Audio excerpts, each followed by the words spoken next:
Seja o nome do Senhor. Então nós vamos entrar no livro do Apocalipse, no capítulo 14, e nós vamos ler o versículo de número 1. E olhei, e eis que estava o Cordeiro sobre o monte Sião, e com ele 144.000, que em sua testa tinham escrito o nome dele e o do seu pai. Glorificado seja o nome do Senhor. Como que um descanso aos olhos de João, após o terrível quadro apresentado no capítulo anterior, Deus revela-lhe a Jesus no Monte Sião, ou seja, lá em Jerusalém, com os 144.000 selados, os quais já abordamos no capítulo 7, que são os 144.000 judeus que serão salvos no período da grande tribulação, o remanescente de Israel, é o cumprimento da promessa de Deus para os judeus, O Monte Sião aqui abordado, irmãos, entendemos tratar-se da Jerusalém celeste, A Jerusalém celeste é a nova Jerusalém, é aquela em que nós iremos morar para sempre com o Senhor. Vamos então ler Hebreus capítulo 12, versículos de 22 a 23, para termos uma compreensão. Mas chegastes ao monte Sião, e à cidade do Deus vivo, à Jerusalém celestial, e aos muitos milhares de anjos, à universal assembleia e igreja dos primogênitos, que estão inscritos nos céus, e a Deus, o juiz de todos, e aos espíritos dos justos aperfeiçoados. Então está aqui, o esclarecimento, Jerusalém celestial, que nós estamos então interligando, melhor dizendo, com o versículo 1 do capítulo 14. Vamos lá então, ler o versículo de número 2. E eu vi uma voz do céu como a voz de muitas águas, e como a voz de um grande trovão, e uma voz de arpistas que tocavam com a sua harpa. João declara, irmãos, ter ouvido um som maravilhoso, que unia a potência das águas e do trovão com a suavidade das harpas, Esta é a explicação do versículo 2. Vamos lá, versículo de número 3. E cantavam como cântico novo, diante do trono e diante dos 4 animais e dos anciãos, e ninguém podia aprender aquele cântico, senão os 144.000 que foram comprados da terra. Era uma melodia, irmãos, personalizada, de adoração e gratidão ao Eterno, ou seja, era uma adoração exclusiva dos 144.000 selados, amém? Vamos então para os versículos de número 4 e 5. Estes são os que não estão contaminados com mulheres, porque são virgens. Estes são os que seguem o Cordeiro para onde quer que vai. Estes são os que dentre os homens foram comprados como primícias para Deus e para o Cordeiro. E na sua boca não se achou engano, porque são irrepreensíveis diante do trono de Deus. Então aqui encontramos um esclarecimento sobre a razão de terem sido escolhidos para habitarem com Cristo, Vejamos, não estão contaminados com mulheres porque são virgens. Isto é uma figura de linguagem, de autêntica dedicação a Deus e aversão a toda espécie de imundície. Outro, seguem o Cordeiro para onde quer que vai. É uma demonstração de fidelidade a Jesus e de aceitação de sua vontade. Outro, foram comprados como primícias para Deus e para o Cordeiro, característica, irmãos, de quem tem valores espirituais. O outro ponto, o último, na sua boca não se achou engano, sinal de sinceridade e verdade, por serem irrepreensíveis para com o Senhor, amém? Vamos então ler os versículos de número 6 e 7. E vi outro anjo voar pelo meio do céu, e tinha o evangelho eterno, para o proclamar aos que habitam sobre a terra, e a toda nação, e tribo, e língua, e povo, dizendo, com grande voz: temei a Deus, e dai-lhe glória, porque vinda é a hora do seu juízo, e adorai aquele que fez o céu, e a terra, e o mar, e as fontes das águas. O evangelho eterno, irmãos, é um chamado urgente ao temor e à adoração a Deus, diante da proximidade do juízo. Versículo 8. E outro anjo seguiu dizendo: caiu Babilônia, aquela grande cidade que todas as nações deu a beber do vinho da ira da sua prostituição. Então, todos os detalhes sobre a queda de Babilônia, irmãos, estão registrados nos capítulos 17 e 18, que nós vamos abordar um pouquinho mais para frente, tá? Que a denominam como a grande prostituta assentada sobre a besta, que nos faz entender como sendo a grande e falsa igreja, que você já deve imaginar qual seja, né? Que dará o seu apoio ao anticristo, tá bom? Vamos então ler os versículos de número 9 até o versículo de número 11.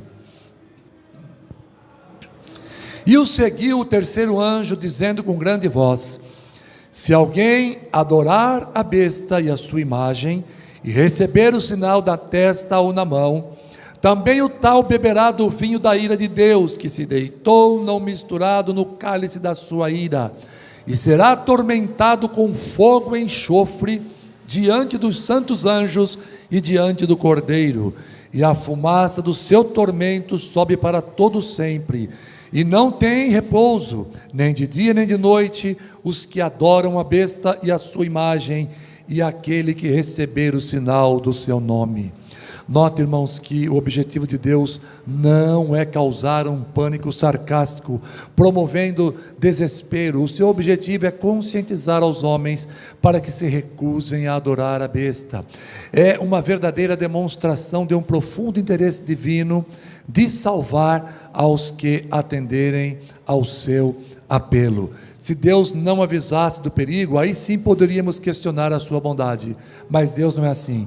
Deus é bom. Diz a palavra do Senhor, que o Senhor não destrói uma cidade sem antes enviar uma palavra profética de aviso. Então aqui o Senhor está avisando: adorem somente a Deus, adorem somente a Jesus, não adorem a imagem da besta. Irmãos, um famoso jogador perdeu a sua vida na data de ontem, e esse jogador não era um exemplo de humanidade, não era um bom exemplo de humanidade, metidos em drogas, álcool, e uma vida totalmente destruída, longe de Deus, longe do Senhor Jesus. Irmãos, pasmem, as pessoas no país desse jogador criaram até uma igreja em adoração a esse jogador, porque dizem que esse jogador é Deus. É um absurdo sequer imaginar, irmãos, que alguém pode chamar um ser humano de Deus, só porque tem habilidades de chutar uma bola. Vejam que inversão de valores, chamando um homem de Deus. Então quem imagina que durante a grande tribulação vai ser impossível alguém adorar a imagem da besta, estão enganados. Está aí uma demonstração muito clara, em um país vizinho, tratando um jogador de futebol como se fosse um Deus. Fizeram até uma igreja, pesquisem aí no Google, fizeram até uma igreja para esse jogador, estão ali adorando a sua imagem. Então está mais do que provado que isso vai acontecer. E ai daqueles que adoraram a imagem da besta. E isso já é possível acontecer hoje. Está aí a prova nos noticiários. Estão adorando um homem e o chamando de Deus. Absurdo, um tremendo absurdo. Vamos então ler o versículo de número 12. Aqui está a paciência dos santos. Aqui estão os que guardam os mandamentos de Deus e a fé em Jesus. Irmãos, aqui se trata de um parêntese, contendo uma mensagem de reconhecimento pela paciência e fidelidade dos que optaram pelo Senhor Jesus, amém? Vamos então entrar no número 13, versículo de número 13, e ouvi uma voz do céu que me dizia: escreve, bem-aventurados os mortos que desde agora morrem no Senhor, sim, diz o Espírito, para que descansem dos seus trabalhos e as suas obras os sigam. Irmãos, trata-se diretamente da bem-aventurança dos mártires da grande tribulação, embora se refira também a todos os santos que morreram com vida entregue a Deus. Quem são estes santos, pastor? São João, Santo Antônio, São Marcos, São Lucas? Não! Esses santos são vocês, são vocês. Esses são os santos, não é São João, São Marcos, não, são vocês que adoram ao Senhor Jesus Cristo e não se curvam à imagem da besta e servem a Deus em espírito e em verdade e vivem a palavra do Eterno, que cumprem os seus mandamentos em Cristo Jesus.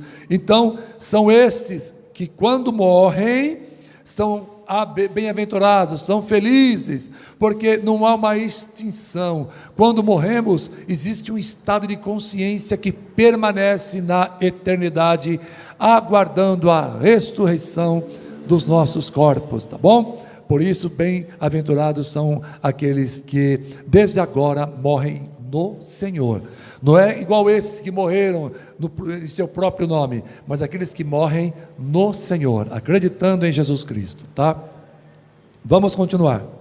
Versículo de número 14.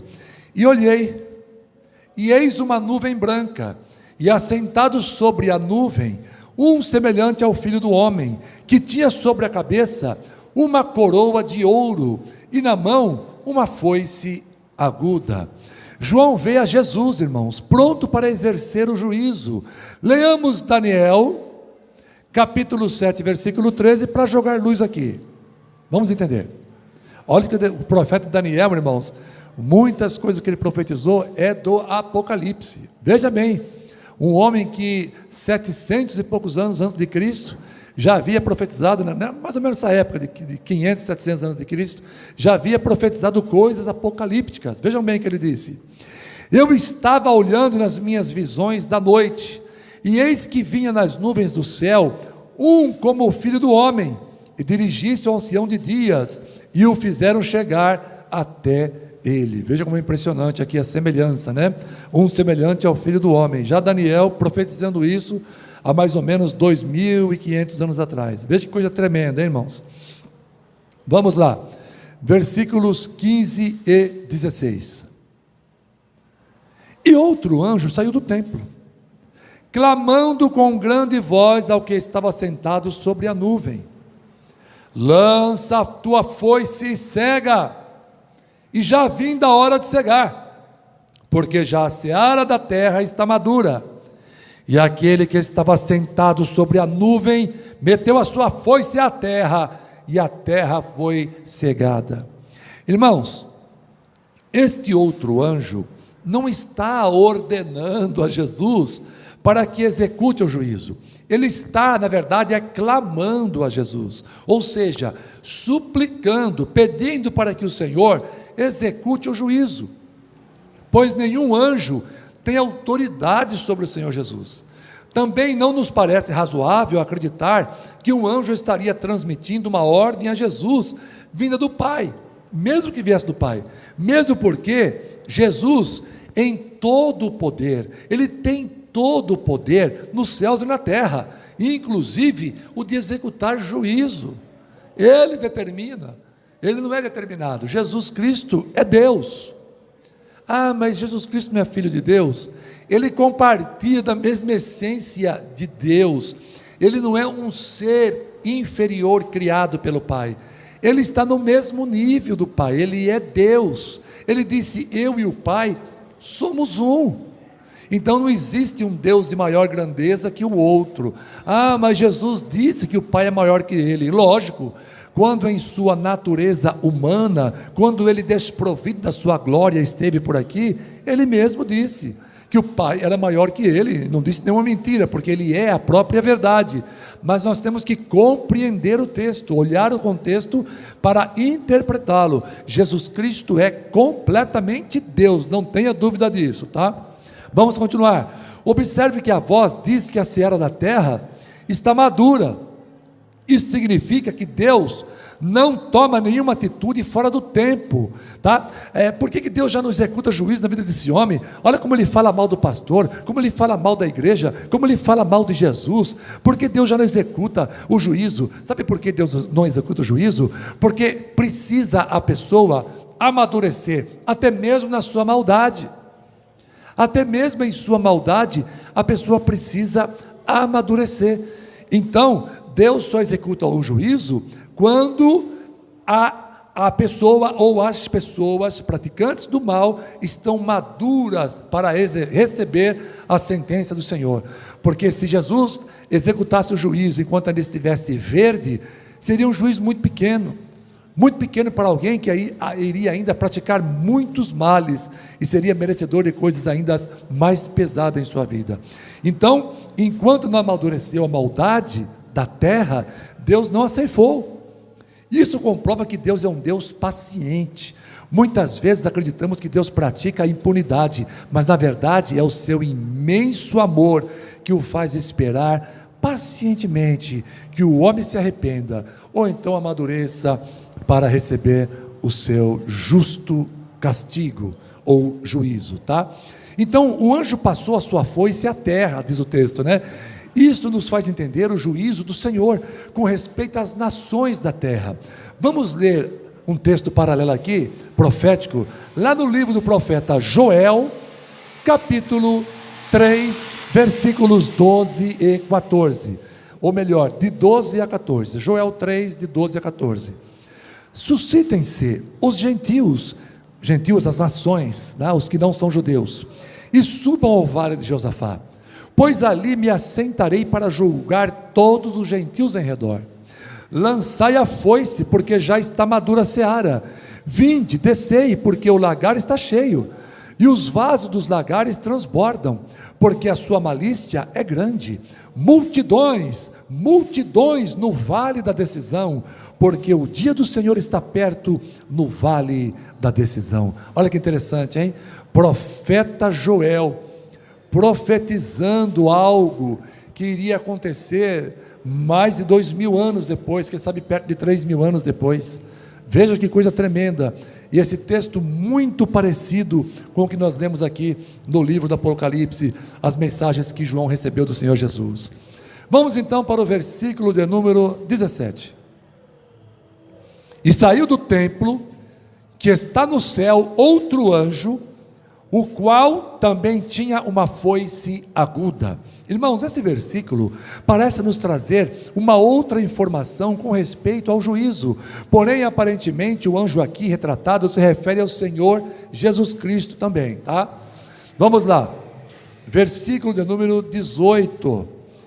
E saiu do altar outro anjo que tinha poder sobre o fogo e clamou com grande voz ao que tinha a foice aguda, dizendo: lança a tua foice aguda e vindima os cachos da vinha da terra, porque já suas uvas estão maduras. Irmãos, mais uma vez é frisada a importância do fruto estar maduro, para então ser ceifado, tá?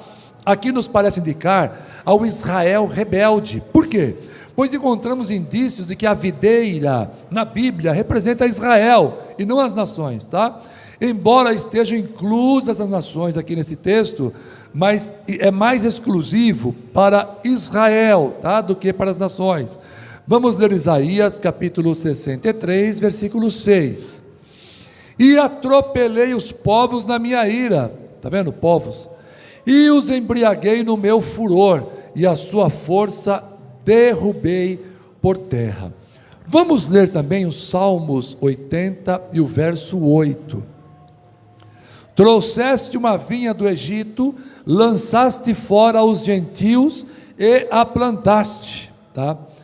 Vamos continuar, Isaías capítulo 5, versículo 7, tudo isso aqui relacionado a esse versículo que nós lemos agora há pouco, tá? Do Apocalipse. Porque a vinha do Senhor dos exércitos é a casa de Israel. Está vendo? A videira, vinha, a casa de Israel. E os homens de Judá são a planta das suas delícias. E esperou que exercesse juízo. E eis aqui opressão, justiça, e eis aqui clamor. Vamos agora para Oséias capítulo 10, versículo 1. Israel é uma vide estéril, que dá fruto para si mesmo. Conforme a abundância do seu fruto, multiplicou também os altares, conforme a bondade da sua terra. Assim fizeram boas as estátuas, tá? Então fica bem claro aqui que a videira representa Israel nessas passagens, não obstante o juízo também ser para as nações. Vamos para os versículos de número 19 e 20, são os dois últimos, versículos 19 e 20, vamos lá. E o anjo meteu a sua foice à terra e vindimou as uvas da vinha da terra e lançou-as no grande lagar da ira de Deus.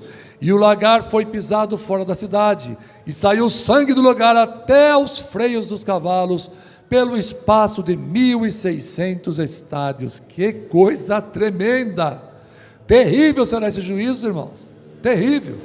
Isto faz menção ao juízo de Deus, também retratado, irmãos, pelo profeta Isaías, lá no capítulo 63, e versículos de 1 a 4. Vejamos: quem é este que vem de Edom, de Bosra, com vestes tintas? Este que é glorioso, e em sua vestidura, que marcha com a sua grande força. Eu que falo em justiça, poderoso para salvar. Porque está vermelha a tua vestidura, e as tuas roupas como as daqueles que pisam no lagar? Eu sozinho pisei no lagar, e dos povos ninguém houve comigo, e os pisei na minha ira, e o esmaguei no meu furor, e o seu sangue salpicou as minhas vestes, e manchei toda a minha vestidura, porque o dia da vingança estava no meu coração, e o ano dos meus remidos é chegado. Quem está perguntando? Quem está respondendo? O Senhor Jesus. Quem é este que vem de Edom e de Bosra com vestes tintas? É Jesus, irmãos. Suas vestes ficarão salpicadas do sangue daqueles que o rejeitaram. Este que vem de Edom, irmãos, é Jesus Cristo. Não é mais aquele que veio para morrer no Calvário, numa cruz no Calvário, mas sim o que veio para matar os que o rejeitaram. A profundidade da poça de sangue era de 1,5 metros, irmãos, e o seu comprimento era de 300 quilômetros. Veja a grandeza, o tamanho que terá o juízo de Deus na terra. Por isso, creia em Jesus, creia nos profetas, creia em João, creia no Apocalipse. Viva o Senhor Jesus, se agarre a esta verdade, não sejam inimigos de Deus, e o Senhor te abençoará, e o Senhor te salvará, e você viverá eternamente em seus braços, para a